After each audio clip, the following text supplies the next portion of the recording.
Hello दोस्तों, आज हम बात करने वाले हमारे नए टॉपिक के बारे में। उस टॉपिक का नाम है HRM, ह्यूमन रिसोर्स मैनेजमेंट। आप सबको जैसे पता होगा कि एक ह्यूमन रिसोर्स मैनेजमेंट एक डिपार्टमेंट, HR डिपार्टमेंट बेसिकली जो रहता है हर ऑर्गेनाइजेशन में एक रहता है, जो रिक्रूटमेंट, पेरोल, कॉम्पनसेशन है ना, ट्रेनिंग एंड डेवलपमेंट रिलेटेड सारी एक्टिविटीज़ हैंडल करता है। तो ह्यूमन रिसोर्स मैनेजमेंट जो दोस्तों जो रहता है, जो एक ब्रॉड पर्सपेक्टिव है, इसमें बहुत सारी एक्टिविटीज़ रहती हैं। तो आज हम उसके बारे में पूरा एक एक एक्टिविटीज़ के बारे में बात करेंगे, है ना। तो सबसे पहले हम देखेंगे दोस्तों introduction to human resource management. तो इंट्रोडक्शन मतलब ह्यूमन रिसोर्स मैनेजमेंट बेसिकली है क्या। सबसे पहले डेफिनेशन पे एक बार नज़र डालते हैं। जो human resource management HRM refers to the strategic and coherent approach to managing an organisation's most valuable asset, its people. तो जैसे आपने देखा होगा, ह्यूमन रिसोर्स मैनेजमेंट हर ऑर्गेनाइजेशन में ह्यूमन रिसोर्स को मैनेज करता है। मतलब जो भी आपके मैन पावर काम करती है ना, उनको मैनेज करता है, उनके इमोशंस को, उनके बेनिफिट्स को, है ना, उनको उसको मैनेज करता है। तो हर ऑर्गेनाइजेशन के सबसे वैल्यूएबल एसेट क्या होता है, लोग होते हैं। अगर लोग खुश हैं, लोग अच्छे से काम कर रहे हैं, अच्छे से परफॉर्म कर रहे हैं, तो ऑर्गेनाइजेशन भी ग्रो करती है। तो हर किसी का मानना, हर हर हर ऑर्गेनाइजेशन का या हर जो भी डिपार्टमेंट में रहते हैं, उनका मानना रहता है कि ऑर्गेनाइजेशन जो लोग रहते हैं वो उसके असेट है ना। तो उन्हीं अप्रोच को उनको कैसे मैनेज करना है, उसी को ह्यूमन रिसोर्स मैनेजमेंट कहा गया है। ठीक है, इसमें क्या क्या रहता है दोस्तों। HRM involve overseeing of all aspect employment including recruitment, selection, training, compensation, developing बोलिए, ensuring the wellbeing of employees. तो ये सारे जो टास्क रहते हैं, ये सब आपके HR में आते हैं। चाहे रिक्रूटमेंट हो, सिलेक्शन हो, ठीक है, कॉम्पनसेशन हो, ट्रेनिंग एंड डेवलपमेंट हो आपका, ठीक है, ensuring and wellbeing of employee हो। ठीक है, इसके बाद है the goal of HRM is to maximum employee performance to meet the strategic objective of the organisation. तो जो गोल होता है ह्यूमन रिसोर्स मैनेजमेंट का, वो रहता है कि एम्प्लॉय का परफॉर्मेंस जो वो मैक्सिमाइज कैसे हो। तो उस एफर्ट की तरफ वो लोग ध्यान देते हैं कि एम्प्लॉय का परफॉर्मेंस मैक्सिमम कैसे हो। तो उसकी तरफ उसका जो ऑब्जेक्टिव रहता है वही काम करता है ना। तो जो गोल है HRM का, is to maximum employee performance to meet the strategic objective of the organisation. तो ऑर्गेनाइजेशन के जो गोल हैं उससे एम्प्लॉय के गोल अलाइन है या नहीं है ना, और उनका परफॉर्मेंस पॉजिटिव आ रहा है नहीं आ रहा है, मैक्सिमाइज हो रहा है नहीं हो रहा है, उसका काम रहता, वो एक HR का एक मेजर पार्ट रहता है। आगे देखते दोस्तों, इसके बाद आएगा डेफिनेशन ऑफ HRM। तो HRM की डेफिनेशन क्या है। HRM can be defined as a process of managing people within an organisation in a structured and thorough manner. तो जैसे हमने बात किया कि जो HRM है वो क्या करता है, एम्प्लॉय जो वर्कर रहते हैं, उनके एम्प्लॉय रहते हैं, उनको मैनेज करता है। तो उन वर्कर को स्ट्रक्चर्ड वे में कैसे मैनेज करना है, उसी को HRM कहा गया है। इसमें क्या क्या रहता है, this include everything from staffing, performance management, learning and development to maintaining work place safety, fostering a positive working environment. तो इसमें क्या रहता है, आपका स्टाफिंग आ जाएगा, जैसे रहता है रिक्रूटमेंट, सिलेक्शन हो गया, परफॉर्मेंस मैनेजमेंट हो गया, लर्निंग एंड डेवलपमेंट हो गया, एंड वर्क प्लेस सेफ्टी हो गया। अगर देखिए फैक्ट्री है तो फैक्ट्री में सेफ्टी सबसे इंपॉर्टेंट रहता है ना, Paramount, safety is a Paramount in the factory.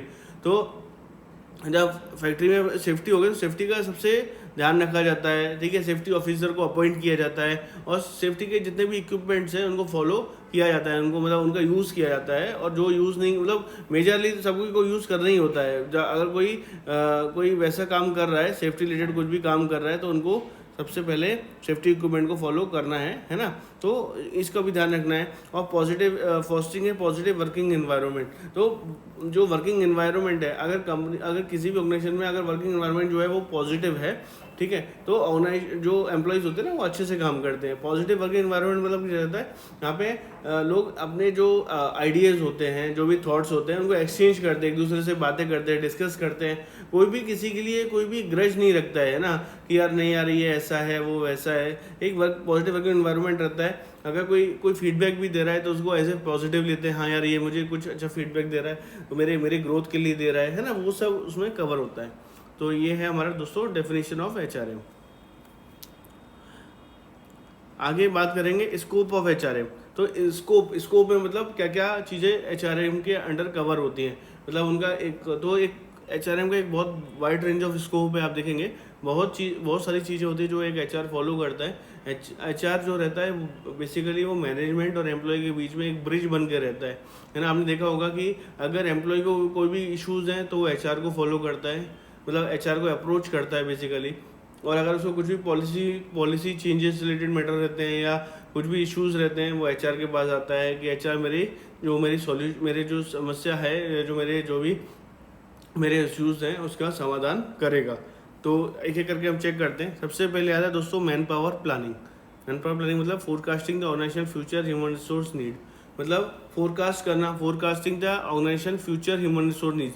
तो फ्यूचर में मतलब क्या होता है, हर ऑर्गेनाइजेशन के अपने अपने गोल्स रहते हैं, अपने अपने टारगेट्स रहते हैं। किसी के 1 साल का टारगेट रहता है, 2 साल के टारगेट रहते हैं, 5 साल का, नेक्स्ट 5 ईयर में हम क्या करने वाले हैं। हर किसी का अपना अपना क्या कहते हैं इसको हम स्ट्रेटेजी रहती है ना, 5 year strategy, 2 year strategy, 1 year strategy. तो वो सब अपना हर ऑर्गेनाइजेशन का रहता है। तो जब हम 1 साल बाद हमको ये काम करने वाले तो हमको कितना ज़रूरत पड़ेगा, कितने लोगों की ज़रूरत पड़ेगी, कितना रिक्रूटमेंट करना होगा, है ना।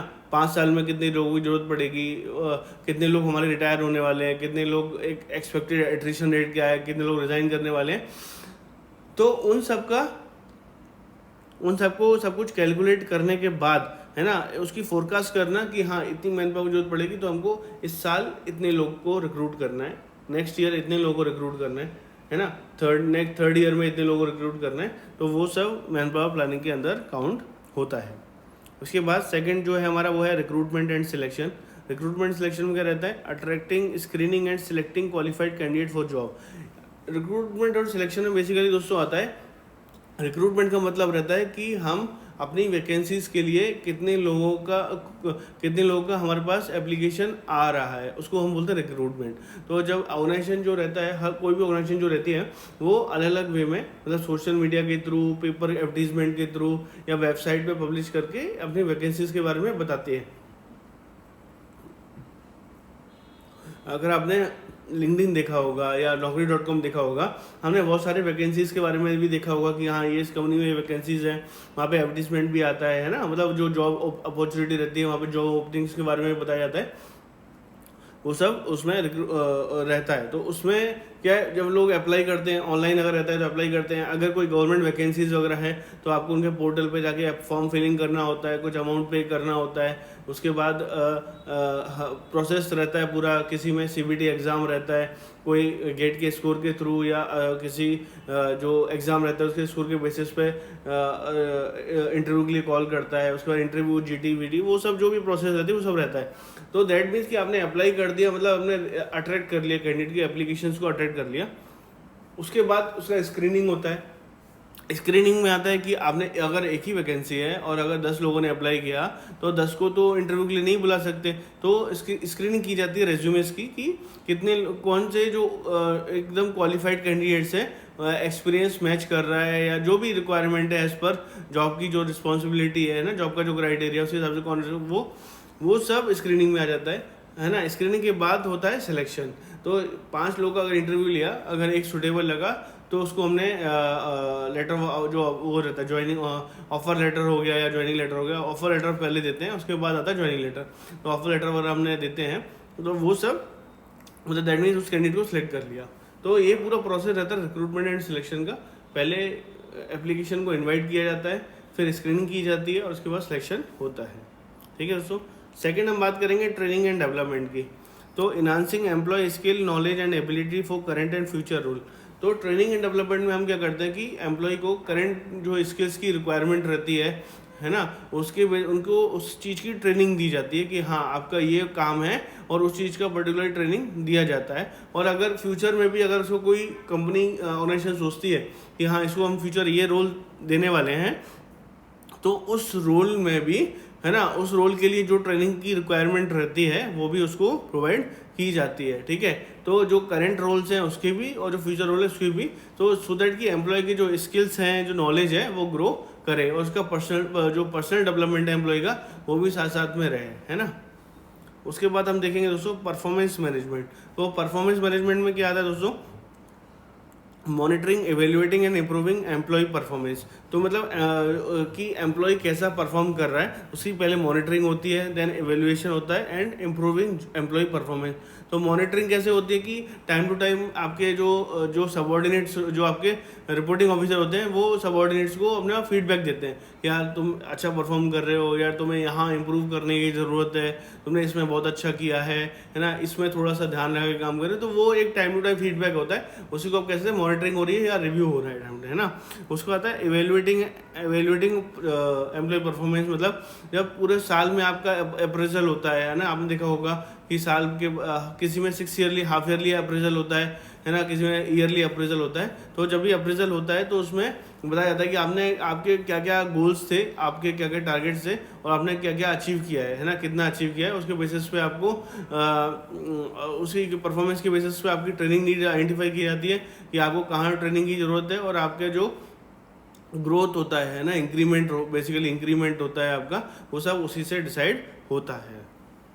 उसके बाद आता है दोस्तों कॉम्पनसेशन एंड बेनिफिट। तो designing competitive pay structure and benefit to retain talent. इसमें है कि जब आपका कॉम्पनसेशन बेनिफिट, मतलब कि अगर कंपनी अच्छा पे कर रही है ना, तो ऑब्वियसली आप बेस्ट ऑफ जो टैलेंट है उसको अट्रैक्ट कर सकते हैं। मतलब अगर कोई कंपनी बहुत अच्छा पे कर रही है तो ऑब्वियसली जो टैलेंटेड एम्प्लॉयज़ रहते हैं, टैलेंटेड कैंडिडेट्स रहते हैं, वो अप्रोच करते हैं ज्वाइन करने के लिए। हम भी बात करते हैं कि यार उस कंपनी में ज़्यादा, कभी आपने देखा हो ना, उस कंपनी अच्छा पे करती है, उसके लिए अप्लाई करते हैं, जब भी वैकेंसी आएगी हम उसके लिए अप्लाई करते हैं, तो वो सब उसी का पार्ट रहता है। Employee relation, ensuring smooth relation between management and employees, including handling grievances and conflict. तो एचआर का एक और रोल जो रहता है वो रहता है कि जो मैनेजमेंट और एम्प्लॉय के बीच में जो है वो रिलेशन अच्छे बने रहे। अगर एम्प्लॉय का कुछ भी ग्रीवेंसेज है या कुछ भी इश्यूज है तो वो टाइमली रिजॉल्व करना एक एचआर डिपार्टमेंट का या एचआर का काम रहता है, सो दैट कि एम्प्लॉय को कोई ग्रीवेंसेस नहीं रहे। अगर कोई ग्रीवेंस नहीं रहेगा तो एम्प्लॉय का जो पूरा ध्यान रहेगा वो उसकी परफॉर्मेंस के ऊपर रहेगा और अपने काम के ऊपर रहेगा। तो ये ग्रीवेंस हैंडलिंग भी एक एचआर का पार्ट है। ग्रीवेंस हैंडलिंग में ही आपका, मतलब एम्प्लॉय रिलेशन में ही आपका ग्रीवेंस हैंडलिंग कवर होता है। उसके बाद compliance with labour law, ensuring adherence to labour local labour laws and regulation. मतलब जो आपके लेबर लॉज जो होते हैं ना, basically compliance with labour law.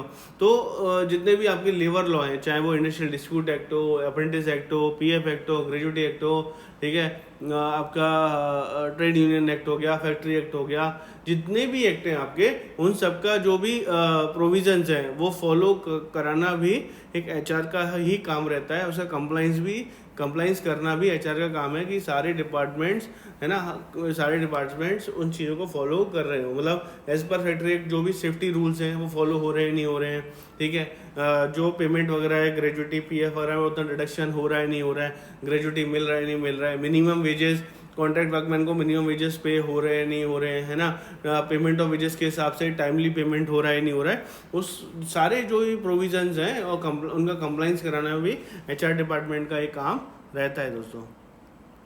तो ये सब आप देखेंगे तो ये सब आपके स्कोप में कवर होता है दोस्तों, जो हमने पढ़ा अभी। सबसे पहले मैन पावर प्लानिंग हो गया आपका, यहाँ पे हम मैन पावर की फोरकास्टिंग करते हैं। उसके बाद हो गया आपका रिक्रूटमेंट एंड सिलेक्शन। तो रिक्रूटमेंट और किसी भी कैंडिडेट को किसी भी वैकेंसीज के लिए रिक्रूटमेंट सिलेक्शन कैसे फिलअप करना है उस वैकेंसीज को, वो रिक्रूटमेंट सिलेक्शन में कवर हो जाता है। उसके बाद है ट्रेनिंग एंड डेवलपमेंट। तो किसी एम्प्लॉयज़ की अगर नॉलेज बढ़ाना है, उसकी सिस्टम बढ़ाना है, तो उसका ट्रेनिंग एंड डेवलपमेंट, ट्रेनिंग कैसे करना है वो सभी वो ट्रेनिंग एंड डेवलपमेंट में आता है। उसके बाद परफॉर्मेंस मैनेजमेंट में उसकी परफॉर्मेंस को कैसे इवेल्युएट करते हैं वो आ जाता है आपका परफॉर्मेंस मैनेजमेंट। देन कॉम्पनसेशन, मतलब सैलरी स्ट्रक्चर क्या होना चाहिए, किस ग्रेड में कितना पे होना चाहिए, है ना, वो सब आपका कॉम्पनसेशन एंड बेनिफिट में आ जाता है। उसका एम्प्लॉय रिलेशन, मतलब जो भी ग्रीवांस हैंडलिंग है, कुछ भी इश्यूज़ हैं, तो वो सब आपका एम्प्लॉय रिलेशन में कवर होता है। देन आपका जो लेबर लॉ रिलेटेड जितने भी प्रोविजंस हैं वो सब फॉलो हो रहे हैं नहीं हो रहे, वो आपके कंप्लायंस विद लेबर लॉ में कवर होते हैं दोस्तों।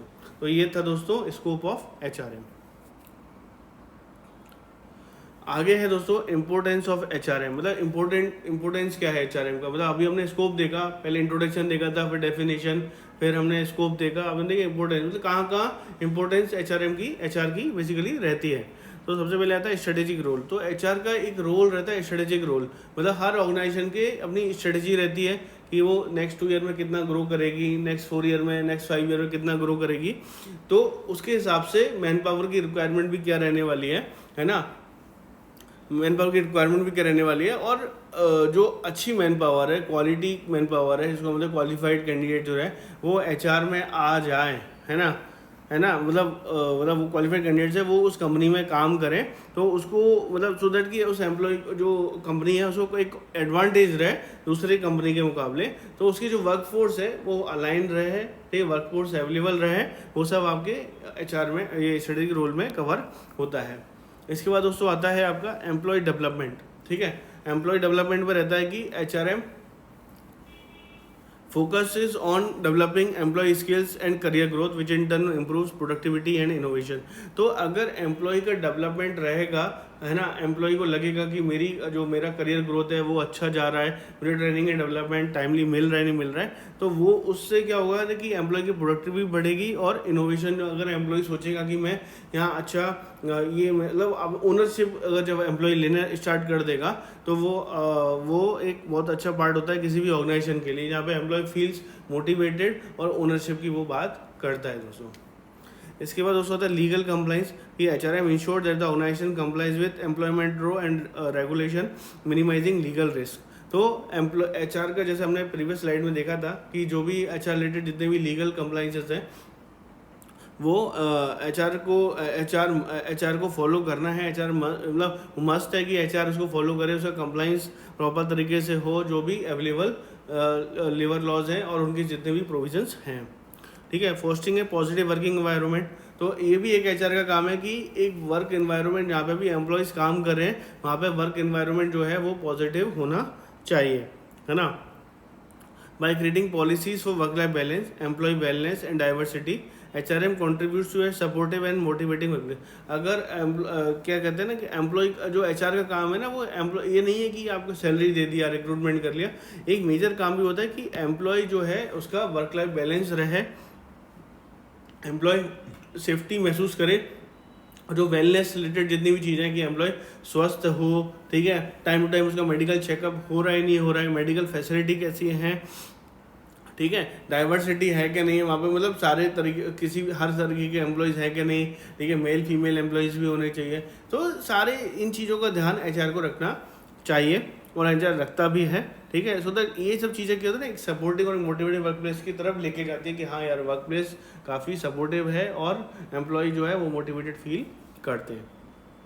इसके बाद है मैनेजिंग चेंज, तो HRM plays a vital role in managing organisational changes such as restructuring और technological transformation by supporting employees through transitions. तो इसमें क्या रहता है ना कि देखिए आपने देखा होगा कि बहुत सारी चीज़ें चेंजेस होती हैं, कभी कभी कुछ ना कुछ आप रेगुलर काम कर रहे होते हो, सडनली क्या होता है कुछ चेंजेस आ जाते हैं, है ना, कुछ नई टेक्नोलॉजी आ जाती है। अगर आप कुछ जो टेक्नोलॉजी रिलेटेड है, अगर आप सॉफ्टवेयर इंजीनियर है तो नई नई टेक्नोलॉजी आ जाती है ना सॉफ्टवेयर से रिलेटेड, तो वो जो चेंजेस हैं आज हम जैसे आपने पता होगा कि पहले बैंक्स वगैरह में सब में थ्रू जो होता था सब कुछ चीज़ें मैनुअल होती थी, कैलकुलेशंस वगैरह एवरीथिंग वाज मैनुअल। सडनली क्या हुआ कि कंप्यूटर को इंस्टॉल किया गया, है ना, सारी चीज़ें कंप्यूटराइज कर दी गई बैंकों वगैरह में। तो कुछ जो एम्प्लॉयज़ थे जिन्होंने सीखने का इच्छा थी कि हाँ यार कंप्यूटर भी हमको सीखना चाहिए, तो वो लोग आगे निकल गए, वो लोग सीख के और अभी ग्रोथ कर दिया, उनकी ग्रोथ अच्छी हो गई है। बट कुछ एम्प्लॉयज़ कहते नहीं यार ये ऐसा नहीं है, वो वैसा नहीं है, ठीक है, तो वो एम्प्लॉयज़ वहीं पे रह गए। तो वो जो चेंज था बेसिकली कि हाँ ये चीज़ लेके आना है और उस चीज़ के लिए ट्रेनिंग देना है, वो एचआर का काम है कि उस चेंज को कैसे इंट्रोड्यूस करना है ना, थोड़ा धीरे धीरे करके कैसे इंट्रोड्यूस करना है। इंट्रोड्यूस करने के बाद उसकी ट्रेनिंग एंड डेवलपमेंट पे भी ध्यान देना है कि ट्रेनिंग हर एम्प्लॉय के बराबर हो, जो भी नई चीज़ें जो आ रही हैं उनकी एम्प्लॉयज़ को उसकी ट्रेनिंग दी जाए। अगर ट्रेनिंग एम्प्लॉयज़ को प्रॉपर तरीके से दी जाती है, एम्प्लॉयज़ को सीखता है, तो ऑब्वियसली वो जो चेंज है वो पॉजिटिव अच्छे तरीके से वो चेंज इम्प्लीमेंट उस ऑर्गेनाइजेशन में होता है। आगे देखें इवोल्यूशन ऑफ एचआरएम की एचआरएम जो है वो कैसे कैसे सब्सिक्वेंटली ओवर द टाइम कैसे इवोल्यूट हुआ है ना। तो सबसे पहले इसको कहते थे हम पर्सनल मैनेजमेंट, आपने देखा होगा पीएम डिपार्टमेंट पहले टाइम में पर्सनल मैनेजमेंट कहा जाता था। उसमें केवल क्या होता था पर्सनल मैनेजमेंट लिमिटेड फंक्शन होते थे एचआर के, कैसे एडमिनिस्ट्रेटिव टास्क हो गए, एडमिनिस्ट्रेटिव का काम हो गया, ठीक है, जो नॉर्मल टास्क होता है, पेरोल प्रोसेस करना हो गया, रिकॉर्ड कीपिंग, सारे रिकॉर्ड मेंटेन करना हो गया, compliance with labour law related जितने भी कंप्लाइंस है उसको फॉलो करना हो गया। तो ये सब रेगुलर काम जो होते हैं वो पर्सनल मैनेजमेंट करता था, ना कि आपके उसमें ये सब कवर नहीं होते थे आपके ये आपके कितने भी वर्क प्लेस डाइवर्सिटी हो गया, वर्क लाइफ बैलेंस हो गया, है ना, ये सब उस चीज़ उस टाइम था भी नहीं और उस समय ये सब कवर नहीं होते थे, ठीक है। सब्सिक्वेंटली आपका आया ह्यूमन रिलेशन मूवमेंट या HRM आप बोल सकते हैं इसको, ठीक है।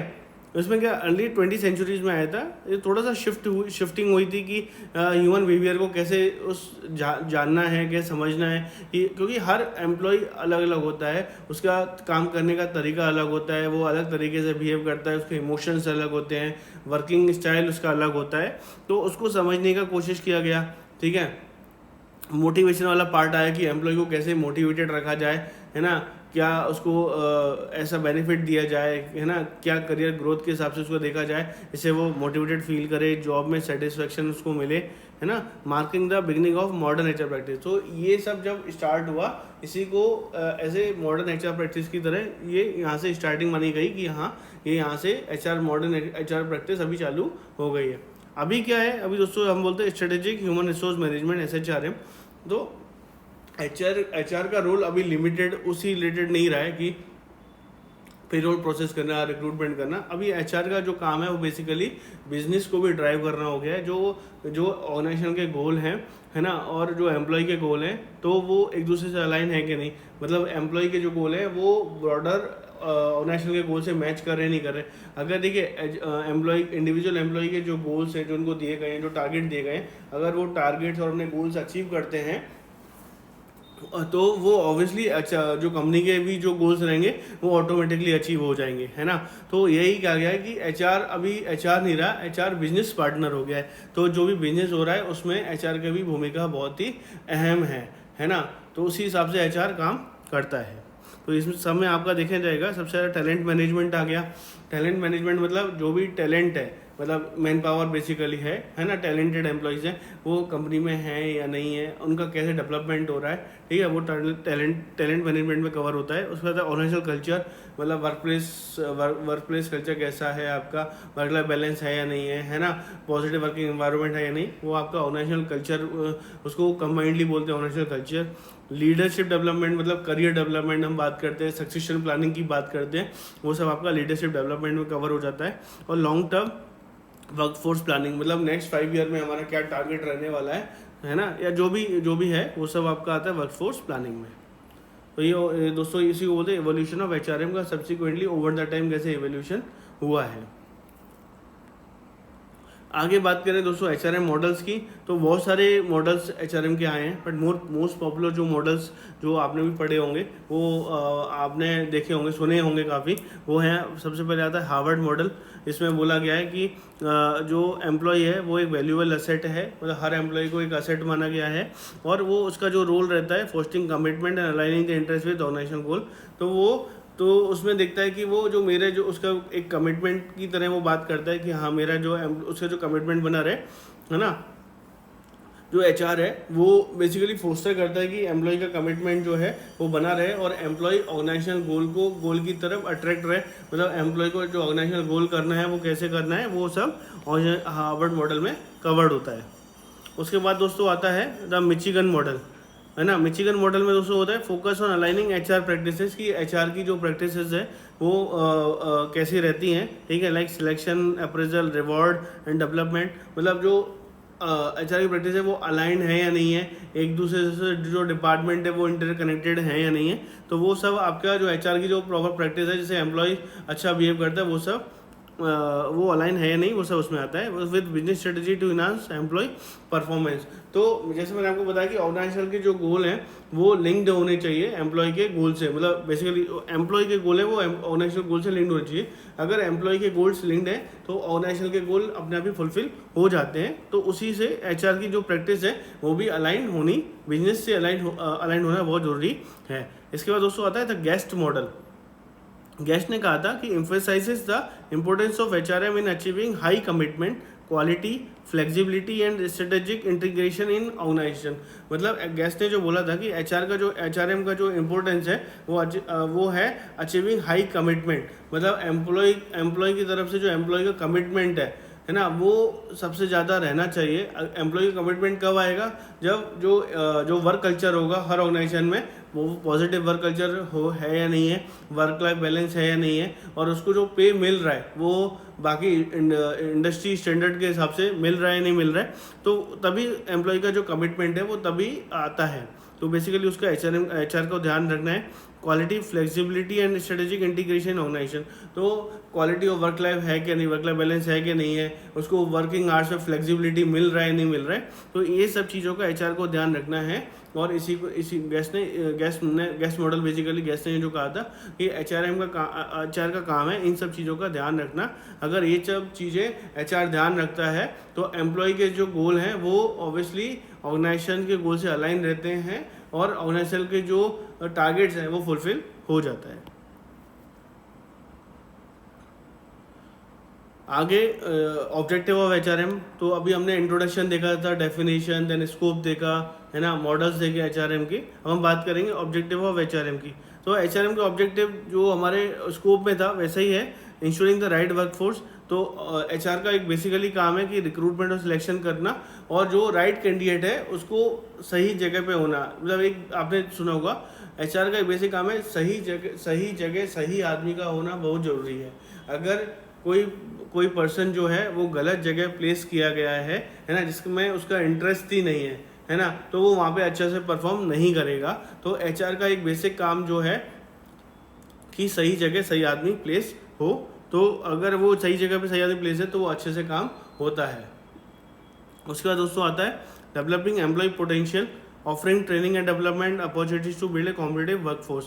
तो एचआर का एक काम, जैसे मैंने आपको बताया कि ट्रेनिंग एंड डेवलपमेंट है ना, और एम्प्लॉय करियर ग्रोथ। तो एम्प्लॉय सबसे पहले देखता है आफ्टर, जब एम्प्लॉय जब ऑर्गेनाइजेशन में आ जाता है, आने के बाद वो देखता है कि मेरा करियर ग्रोथ सही जा रहा है नहीं जा रहा है, सही डायरेक्शन में जा रहा है नहीं जा रहा है। उस करियर ग्रोथ में जाने के लिए उसको प्रॉपर ट्रेनिंग मिल रही है नहीं मिल रही है, वो काम भी एचआर का एक इम्पोर्टेंट काम है जो एचआर देखता है कि ना, जो आगे की लीडरशिप पोजीशन के लिए अगर किसी को फाइंड आउट करता है कि यार ये लीडरशिप पोजीशन में मैं इस आदमी को, इस कैंडिडेट को, इस एम्प्लॉय को प्लेस करने वाला हूँ, तो वो जो उसको प्लेस करने के लिए जो स्किल सेट की ज़रूरत होती है, जो नॉलेज की ज़रूरत होती है, वो ट्रेनिंग एंड डेवलपमेंट के थ्रू दी जाती है। इसके बाद दोस्तों आता है मेंटेनिंग एम्प्लॉय सेटिस्फैक्शन, कि creating policies that ensure job satisfaction and engagement. तो एचआर का एक और काम रहता है कि एम्प्लॉय सेटिस्फाइड और सेफ्टी महसूस करे, है ना, वर्किंग एनवायरनमेंट जो है पॉजिटिव होना चाहिए। तो ऐसा पॉलिसी डिज़ाइन करे जिसमें उसको जॉब सेटिस्फैक्शन लगे, है ना, जॉब सेफ्टी भी लगे कि हाँ यार जॉब मेरी सिक्योर है, जॉब सिक्योरिटी भी मिलनी चाहिए उसको, और सेटिस्फैक्शन मतलब कि हाँ उसने कुछ क्वालिटी काम किया है। तो ये सब एचआर का काम है। उसके बाद आता है इम्प्रूविंग परफॉर्मेंस, मतलब जो एम्प्लॉय की परफॉर्मेंस है वो टाइम टू टाइम इम्प्रूव रहे और जो ऑर्गेनाइजेशनल गोल है उससे मैच कर जाए, है ना।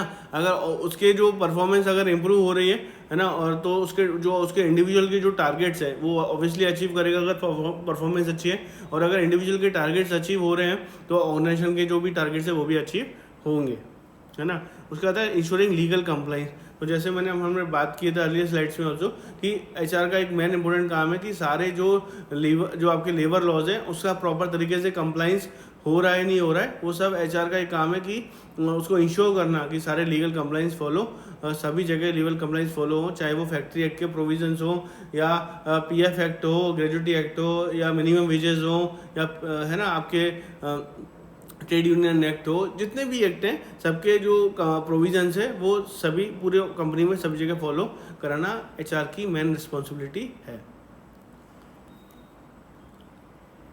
इसके बाद दोस्तों चैलेंजेस इन एचआरएम। अब हर ऑर्गेनाइजेशन हर डिपार्टमेंट के अपने अपने चैलेंजेस होते हैं। सिमिलर वे में एचआर के अपने चैलेंजेस हैं कि उनको बहुत सारे चैलेंज, क्योंकि चूँकि वो एम्प्लॉय बिहेवियर पे काम करते हैं, एम्प्लॉय से रिलेटेड काम करते हैं, एम्प्लॉय के लिए काम करते हैं, और वो एक ब्रिज रहते हैं मैनेजमेंट और एम्प्लॉय के बीच में। अगर कभी भी मैनेजमेंट को कुछ इश्यूज रहता है एम्प्लॉय से तो वो एचआर के थ्रू बताता है, और अगर एम्प्लॉय को भी कुछ इशू रहता है तो वो एचआर के थ्रू एचआर को अप्रोच करता है, और देन एचआर मैनेजमेंट से उस चीज़ को टेकअप करता है। तो ये सब है ना एचआर उसमें भी क्या, अब चूंकि हर एम्प्लॉय अलग अलग होता है, उसके अलग अलग चैलेंजेस होते हैं, अलग अलग ग्रीवेंसेस रहते हैं, तो उसको वो भी एचआर को भी फील होता है कि यार बहुत सारे चैलेंजेस हैं, अलग तरीके से टेकअप करना है, तो वो एचआर का काम रहता है। तो सबसे पहले आता है ग्लोबलाइजेशन। अभी देखिए कि अभी ग्लोबलाइजेशन में क्या है ना, वर्क एमएनसी कंपनी होती है, वो हर जगह काम करती हैं, तो जो आपके वर्कफोर्स है उसमें डाइवर्सिटी हो गई है ना, हर कोई कहीं का भी कोई भी किसी भी जगह पे जॉब करने के लिए रेडी है।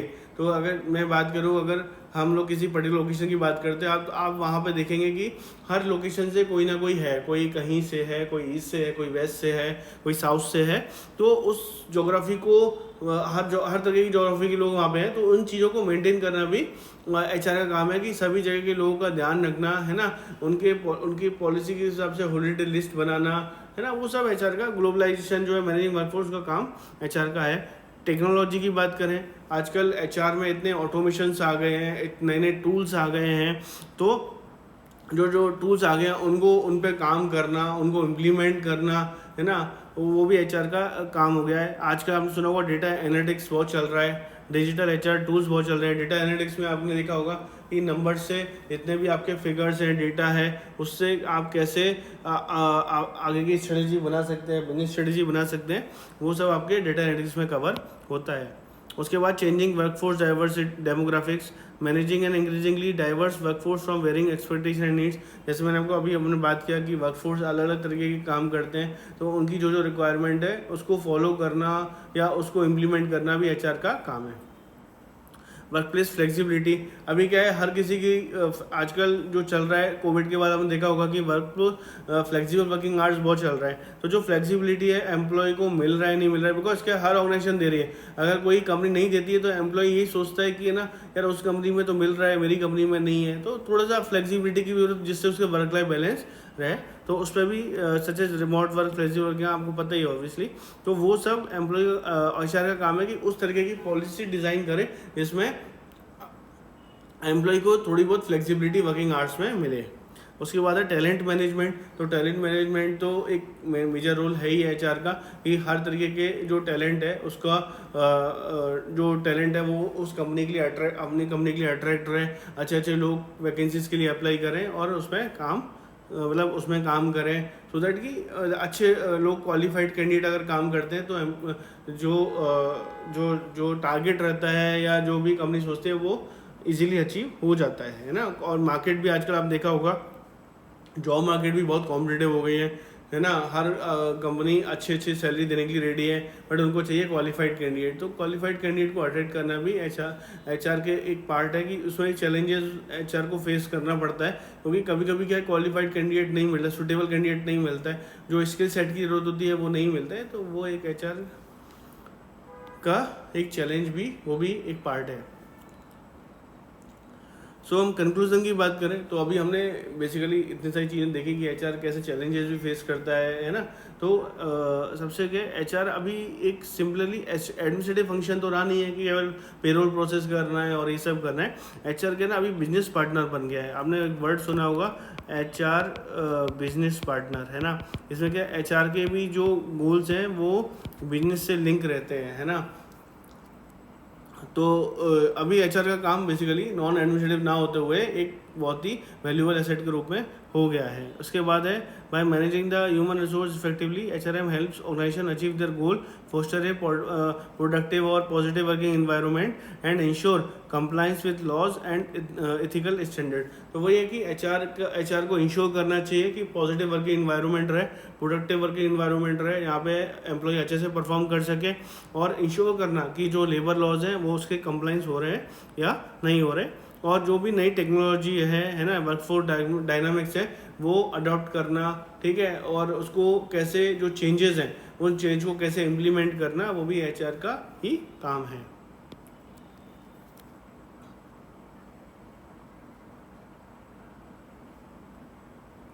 तो हमने दोस्तों आज एचआर के बारे में देखा, ह्यूमन रिसोर्स मैनेजमेंट के बारे में। इसमें हमने देखा कि एचआर का क्या क्या इंट्रोडक्शन क्या है, डेफिनेशन क्या है ना, स्कोप क्या क्या है कि एचआरएम फ्रॉम एचआर जो है वो स्टार्टिंग से लेके एंड तक, मतलब एचआर एक ब्रिज की तरह काम करता है, जहाँ पे एम्प्लॉय के जो भी बेनिफिट है वो देना और मैनेजमेंट से भी डील करना। तो ये एचआर का काम रहता है दोस्तों। मतलब आपको जो आपने देखा होगा कि एचआर बेसिकली जनरली नॉर्मल काम से हटके एचआर का एक ब्रॉड पर्सपेक्टिव रहता है, एचआर एक काम करता है ना। तो आज हमने ये देखा, आगे हम डिटेल में बात करेंगे जितने भी एचआर्स के एक एक करके फंक्शंस है। तो आज के लिए बस इतना ही दोस्तों। आपको अगर हमारा वीडियो पसंद आया हो तो आप हमारे चैनल को लाइक एंड सब्सक्राइब कर सकते हैं, सो दैट आपको हमारे जो नए टॉपिक्स हैं, जो भी हम आपके वीडियोस लेके आने वाले हैं, उसकी इन्फॉर्मेशन आपको टाइम टू टाइम आपको मिलती रहे। थैंक यू दोस्तों।